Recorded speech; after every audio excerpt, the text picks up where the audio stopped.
bizo byifashe ku bibuga bigiye bitandukanye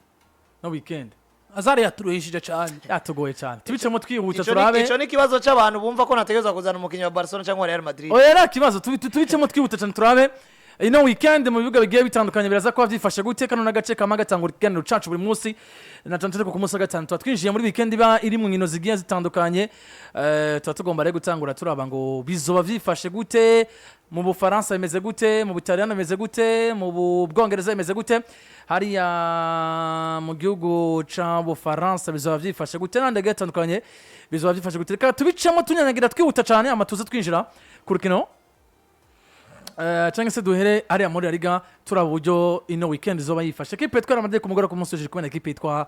Villarreal. Yes, birumvikana reka duhere muri English Premier League. Birumvikana ko azogeze ku ndwa 23 ku munsi weje saa 8:30 equipe izina rya West Ham bazokwakira Sunderland saa 11 azoba ari multiplex y'inkino zigera kuri 3 Manchester City bazokwakira Wolverhampton Wanderers Fulham bakire Brighton and Hove Albion mu gihe Burnley bazokwakira Tottenham Hotspur saa 8:30 AFC Bournemouth bazokwakira Liverpool mu gihe ku munsi w'Imana birumvikana ko Newcastle United saa 10 bazokwakira Aston Villa Crystal Palace bakire Chelsea saa 10 nyene Brentford bakire Nottingham Forest saa 12:30 Arsenal bazokwakira Manchester United mu gihe ku munsi wa mbere 23 izobirikirangira hagati ya Everton na Leeds United bazoba abakina ari gihe cy'isaha 4 z'ijoro muri kano kanya Arsenal ya mbere n'amanota agera kuri 50 birumvikana ko mu gace kabiri hacaza equipe ya Man City amanota agera kuri 43 Aston Villa mu gace gatatu amanota 43 equipe ya Liverpool mu gace kane amanota 36 kurigwa na Manchester United amanota 35 nayo mu gace gatandatu haza Chelsea amanota 38 mu gitatu ya nyuma ni West Ham United mu gace 18 amanota 17 kurigwa na Burnley mu gace 19 amanota 18 Wolverhampton Wanderers mu gace 20 cyanyuma n'amanota agera ku 8 ugeza muri kano kanya maze gusinda ibitsindo byinshi gusoma abandi mu gaso kwizajya Erling Brot Haaland wa Man City ibitsindo 20 Igor Thiago wa Brentford ibitsindo 16 agagwira na Antoine Semenyo wa Manchester City umukinyi wa kera wa Bournemouth afite ibitsindo 10 nayo amaze gutanga imipira myinshi ivamo ibitsindo nuko ni Bruno Fernandes wa Manchester United afite imipira 9 Ryan Cherki wa Manchester City afite imipira 7 akurigwa na Jack Grealish wa Everton afite imipira igera kuri 6 umunsi wa 21 nawo baza ko utangura uno mugoro mu gihugu ca Espagne muri La Liga gihe cy'isaha 4 z'ijoro iyo Livecontroller iza kuri atara mu mitwe na equipe yitwa Elche ejo ku munsi wa gatandatu hari match zigera kuri 4 isaha 9 Rayo Vallecano izobiri kuri atara mu mitwe na equipe yitwa Osasuna Pamplona Valencia saa 11:15 yakira Espanyol Barcelona isaha 1 y'ijoro Sevilla na equipe yitwa Atletico Club de Bilbao batara mu mitwe na igihe cy'isaha 4 kuri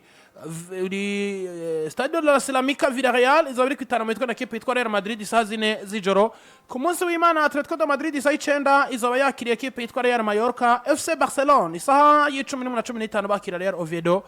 Sociedad kuri Real Arena bazoba bariko batana mu mitwe na equipe yitwa Celta Vigo ku munsi w'Imana saa 9:30 z'ijoro Deportivo Alaves isaha 4 bazoba bariko batana mu mitwe na equipe yitwa Real Betis umunsi wa 21 uzoza kuburangira ku munsi wa mbere Girona isaha 4 z'ijoro zo kwitana mu mitwe na equipe yitwa Getafe nayo mu gihugu ca Espagne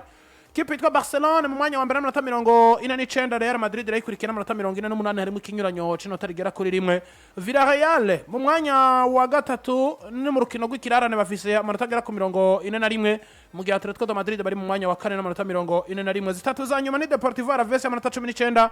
UD Levante 18 mu gihe Real Oviedo iherekeza izindi n'amanota agera kuri 13 abasatirizi babone igori gusumba abandi mu gihugu ca Espagne yitwa Kylian Mbappe wa Real Madrid afise ibitsindo 19 Vedat Muriki wa equipe yitwa Real Mallorca afise ibitsindo 14 nayo umugabo yitwa Ferran Torres wa Barcelona yamaze kubagira n'imvune afise ibitsindo bigera kuri 11 mu gihe abafise imipira vyari ibitsindo vyinshi muri Espagne no mwana kano kanya nta kirahinduka Lamine Yamal na Slawi Ebana wa Barcelona afise assist zigera ku 8 Marcus Rashford zigera ku 7 agakurikirwa no witwa Rui Mira mukasere wa equipe yitwa Getafe afise passe decisive zigera ku 7 yasirumvikana ko muri Italy Serie A nabo bazobandanya ku ndwi ya 22 birumvikana ko uyu munsi Inter do Milan rakira Pisa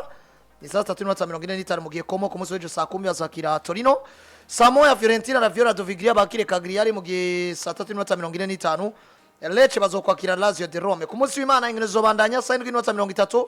Sassuolo bazokwakira Cremonense saa 10 Genoa bakire Bologna mu gihe saa 10 nyene equipe ya Atalanta Bergamo bazoba bariko barakira Parma saa 1 z'ijoro equipe ya Juventus bazoba bariko barakira Napoli mu gihe saa 3:45 equipe izwi izina rya AS Roma bazoba bariko barakira AC Milan ku munsi wa mbere n'indwi ya 22 izorangira aho Hellas Verona saa 3:45 bazoba bariko barakira Udinese. Kugeza muri kano kanya Inter de Milan yambere amanota 49 mu kibanza cya kabiri AC Milan amanota 46 mu kibanza cya gatatu ni Napoli amanota 43 nayo mu kibanza cya kane ni AS Roma amanota 42 nyuma yo hakaza Juventus mu kibanza cya gatanu amanota 39 bigwi itatu ya nyuma ni Lecce ya 18 amanota 17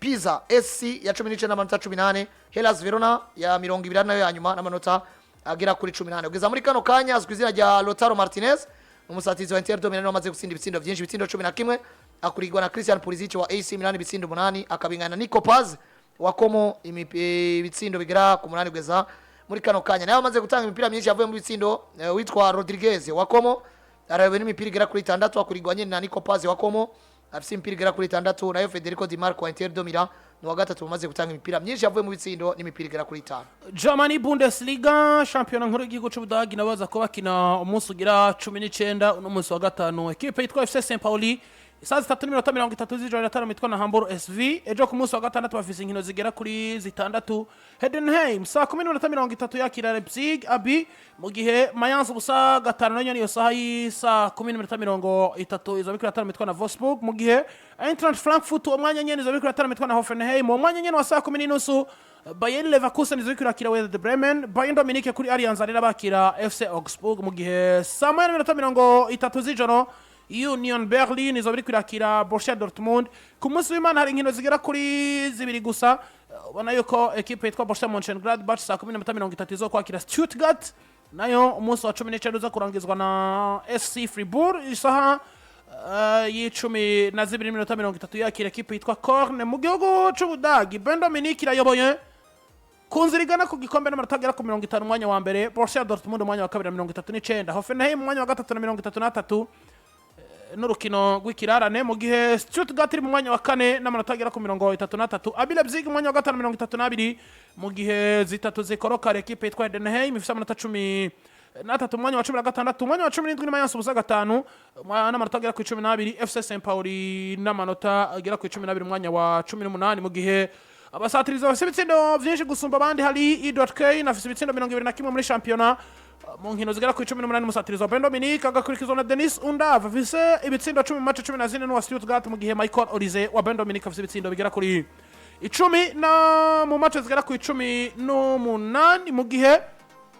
abafise imipira myinshi ivamwo ibitsindo Michael Olise arayoboye n'amapasi 13 Luis Diaz Fernando Marulanda n'amapasi agera ku 9 mu gihe Fales Chaibi wa Eintracht Frankfurt afise imipira ivyari ibitsindo igera ku 7 Yes nuko rero nuko vyifashe mu mashampiyona agiye atandukanye katugaruke tumaze kumva isaya safu tugaruke turabe mu gihugu cy'Ubufaransa hoho biraza kuba bimeze gute Safibu iramenyesha isaha ni saa 1 z'ijoro unyoye ji safi usinzira neza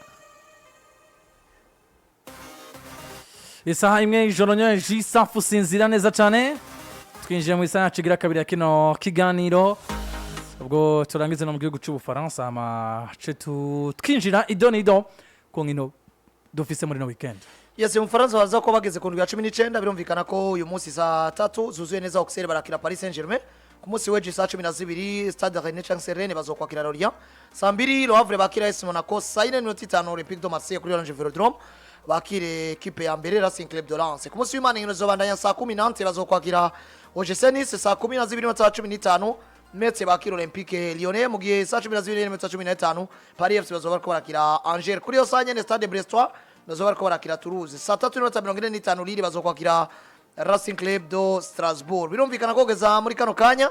equipe ya Racing Club de Lens ni ya mbere n'amanota agera kuri 43 kugona Paris Saint-Germain amanota 22 na Olympique de Marseille mu kanya gatatu amanota 33 Olympique Lyonnais mu kanya amanota 33 kugeza ubu imigwi itatu ya nyuma Nantes mu kanya 16 amanota 18 kurigwa na Auxerre mu kanya 17 n'amanota 12 na mu kanya cyane marico 18 ni Metz n'amanota agera ku 12 kugeza muri kano kanya maze gutsinda ibitsindo byinshi ni Mason Greenwood ibitsindo 12 ni wa Olympique de Marseille mu gihe umusozi kuzya ya Panicheri wa Strasbourg afise ibitsindo bigera ku 10 nayo witwa Lopol wa Rennes afise ibitsindo bigera ku 9 amaze gutanga imipira myinshi yavuye mu bitsindo wa mbere n'umusozi kuzya ya Vitinha Machado Ferreira wa Paris Saint-Germain afise imipira igera ku 7 akurigwa na Afonso Moreira